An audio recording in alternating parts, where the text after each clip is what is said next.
Hey everyone, Colin once again, and welcome back to another review. And for the next I would say for the next Christmas special, it's another Christmas short, but it's one of the specials to one of the DreamWorks animated films. And this one is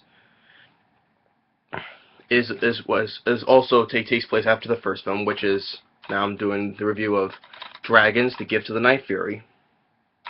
Now, why we made Christmas? Because they have in the which I'll get to in this one, they celebrate, which it looks like it's Christmas, because how they have the way they celebrate, the tree and everything and all that. So, but Gifts of the Night Fairy, all the original cast come back from the first movie. Jay Baruchel, America Ferrera, Gerard, Butler, Jonah Hill, Christopher Mintz-Plasse, Craig Ferguson, T.J. Miller, and Kristen Wiig. They'll come back as the same characters. This show was released in 2011, and it has a high rating on IMDb. It has 7.6 on IMDb, which I think is pretty good. Now taking in the story, like I said, it's after the first film, and it's winter time, and they're celebrating, which is what they call it, Snoggletog, how they call it. It's called their holiday. I think it's called Snoggletog. That's what they call it. And because they're having this big green wooden tree, like the Christmas tree, and everything.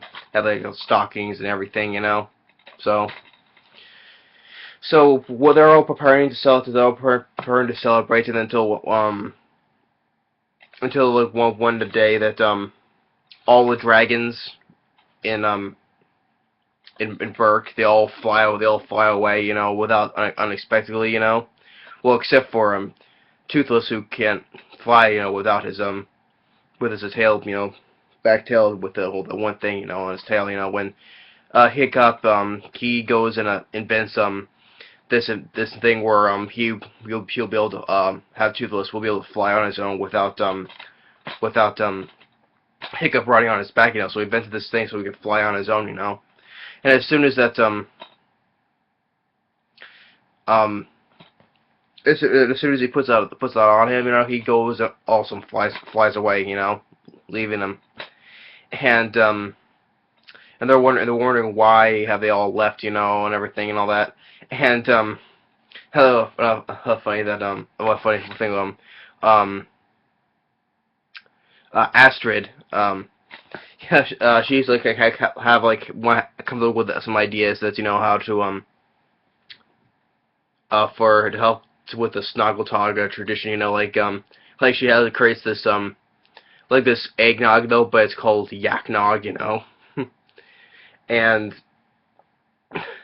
when Snot Loud tastes them, he's like, doesn't he think finds disgusting, and everyone else think it's disgusting as well, and to like really rough nut and tough nut, they're all looking at it like looking at him, sort of laughing at him, like, are you crying, He's because it's upset his stomach, it's like because it's disgusting, Even Hiccup tasted it as well. He threw that up as well. So, but Toothless, no, Hiccup, he hears like a noise, and he finds out that Fish Legs kept his dragon on a chain from leaving, Meatlug. And but Meatlug breaks free, and takes a Hiccup with him, and when they're with the rest of the game, they're in Meatlug's shed, they find that there's eggs, that's Meatlug has laid eggs, and which visually is like, boy dragons don't lay eggs, and Raphael is like, oh, you're such an idiot. Your dragon laid eggs because it's a girl dragon, and so then Astrid gets another idea, that's to give everyone in Burke an egg, for Snoggletog, it'll be a new Snuggle Talk tradition, you know. So they'll wrap it up, tie it up in a bow, they give it to everyone in Brook, you know. What am I keeping saying? Burke. So Hiccup is still hanging on with Meatlug until they get to this island where he discovers all the dragons have come to this place to lay eggs and have babies. You know, finds Stormfly and Hook Fang there, and we see all dragons have had babies and laying eggs. You know, and he sees one Gronkle. Female Gronkle put some eggs in some water, you know, and because the Gronkle's eggs, they explode, so they pushed it in water, you know. Well, there's one egg that didn't get pushed in the water and exploded right in front of Hiccup's face, you know. And he's like, oh, it's a good thing those things don't hatch on Burke, you know.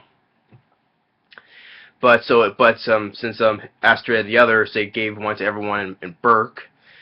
The eggs start exploding, just wrecking the houses everywhere, and Astrid's like, the eggs explode? The eggs explode, you know. So they're exploding everywhere, and it sets the tree on fire, you know. And Gerard Butler, as stoic, you know, he's like, what in Thor's name is going on here, you know. And Astrid's like, the eggs explode, you know. So.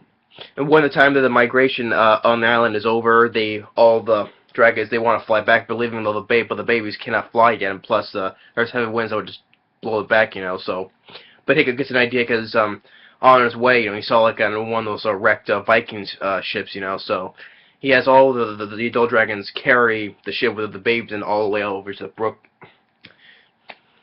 I keep on saying Brook. I don't know why I keep on saying that. Burke. So they carried it all the way to Burke, but everyone was feeling depressed, you know, without their dragons, you know. But as soon as they'll come back, everyone's all happy, you know.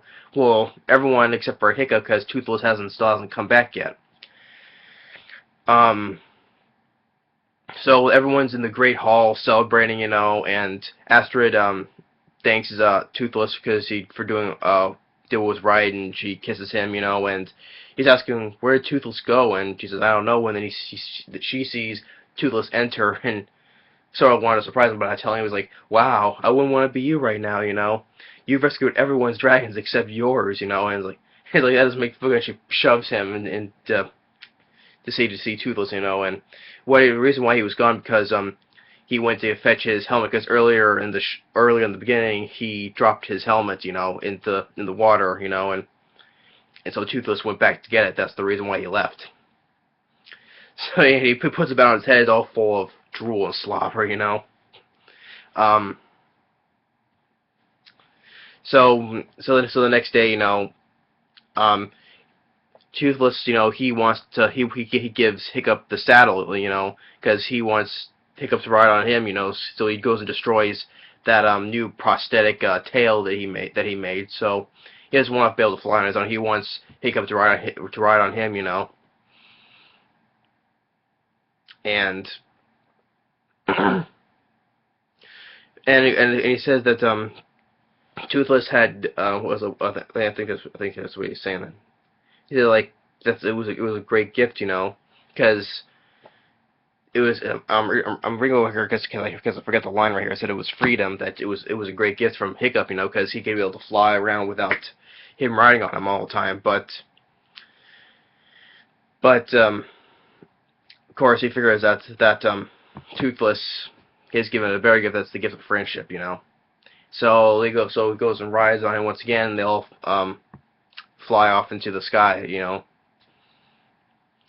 And so that's pretty much it, because this is not a long. It's like all shorts, you know, like 22, 23 minutes, you know. So it ain't that long whatsoever.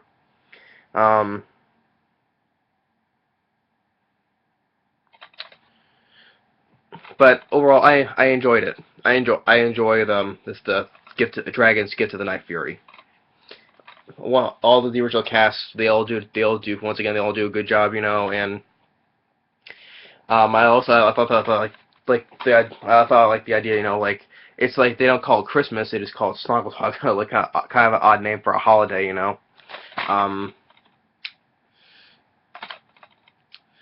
This is the, of course, there was another short that came along, well, supposed to be come along as a double pack, you know, with what was it called, the leg, with the Legend of the Bone Napper Dragon, you know, and that's a short I also do like, you know, and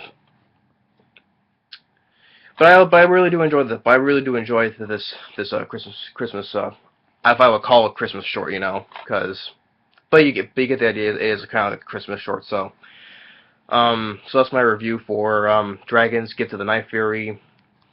So that's pretty much it. There's not much to say about it. So that's my review.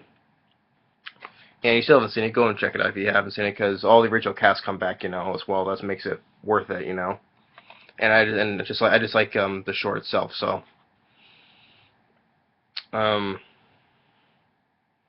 yeah. So that's pretty much it. Thanks for watching. Take care and stay tuned on the next movie review. And we'll see you later. Oops.